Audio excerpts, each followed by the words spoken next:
Bonjour, c'est Q91. Voici l'analyse technique du CAC 40 pour la journée du vendredi 18 février 2011 pour le site boursicoté.com. Donc voilà, après une semaine d'absence, on va un petit peu débriefer ce qui s'est passé. Bon, pas d'énormes mouvements, des mouvements techniques intéressants toutefois. Alors, pour se cantonner à la journée de vendredi, eh bien vendredi nous avons une ouverture en hausse à 4164,65. Nous avons eu un plus haut à 4168,57, un plus bas à 4136,17 pour terminer en clôture à 4157,14. Nous gagnons 0,12% sur la séance, presque 5 points gagnés par rapport au cours de clôture de jeudi. Donc c'est une petite séance de hausse. Alors la hausse qui se confirme, on a un mouvement intéressant ici. Je n'ai retracé aucune ligne technique depuis vendredi dernier. Donc après une absence d'une semaine, on voit que les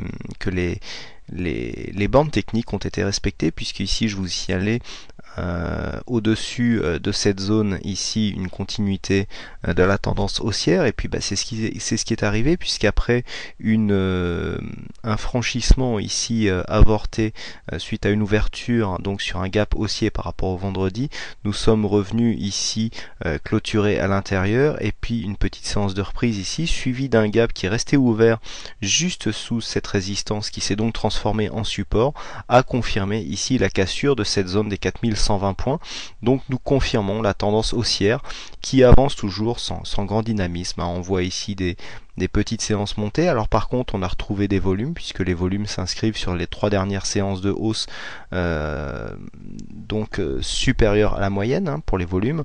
Donc nous confirmons ici la tendance de fond qui reste haussière. Nous sommes limités ici par la bande haute des bandes de Bollinger qui bride un petit peu cette tendance. Je rappelle que les bandes de Bollinger, bien souvent dans les tendances, qu'elles soient haussières ou baissières, ici la bande haute a tendance à agir comme une résistance au niveau de la montée.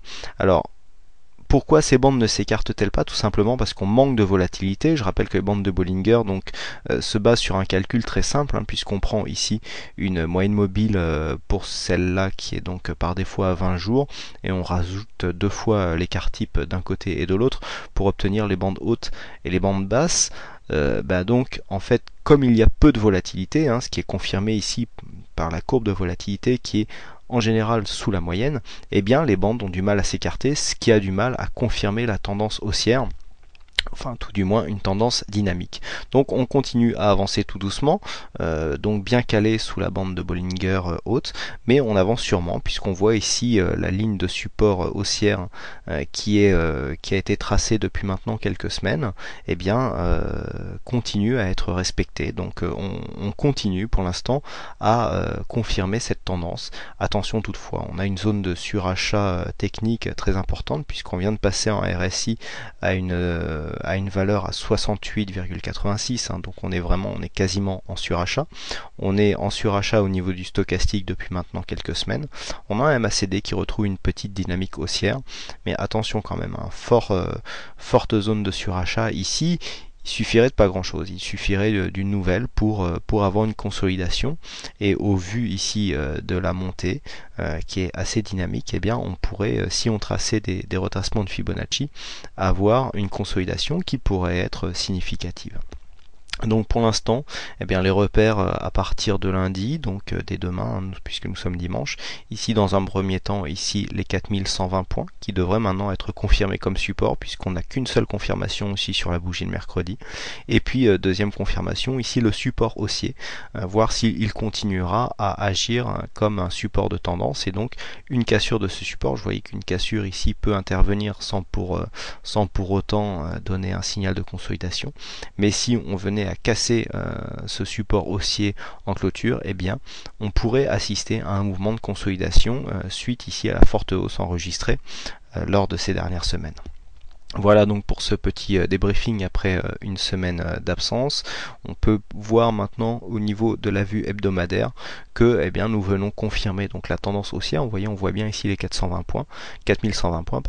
On voit bien aussi que la borne ici du trend dans lequel nous sommes, que nous avions tracé en parallèle ici du support haussier qui avait été défini pour coller à la tendance en passant par les principaux plus bas, eh bien a agi comme une résistance ici, hein, c'est bien, on le voit bien ici sur la vue hebdomadaire. Donc on est quand même dans une zone, voilà, on est quasiment au-dessus de la Bollinger au niveau hebdomadaire. On a la même zone de surachat que ce que nous avons ici en journalier. Donc attention, hein, le signal ici, on est vraiment sous perfusion. Hein. L'économie, les bourses sont sous perfusion actuellement, à savoir qu'on a le quantitative easing qui fait encore son effet. Hein, des injections de liquidités massives sont effectuées tous les jours. Donc attention à ça parce que une réduction du robinet à liquidité pourrait provoquer un mouvement assez puissant puisque les fondamentaux économiques ne sont pas si roses que ça, en tout cas ne reflètent pas vraiment la hausse que nous enregistrons depuis maintenant quelques semaines. Voilà donc ce que l'on peut dire pour aborder cette semaine qui se présente. En tout cas, je vous remercie pour tous les messages que vous m'avez envoyés malgré mon absence. A priori j'ai manqué à certains, mais il ne me reste plus qu'à vous souhaiter donc une bonne soirée. Je vous retrouve dès demain pour de prochaines analyses. Bonsoir et à bientôt.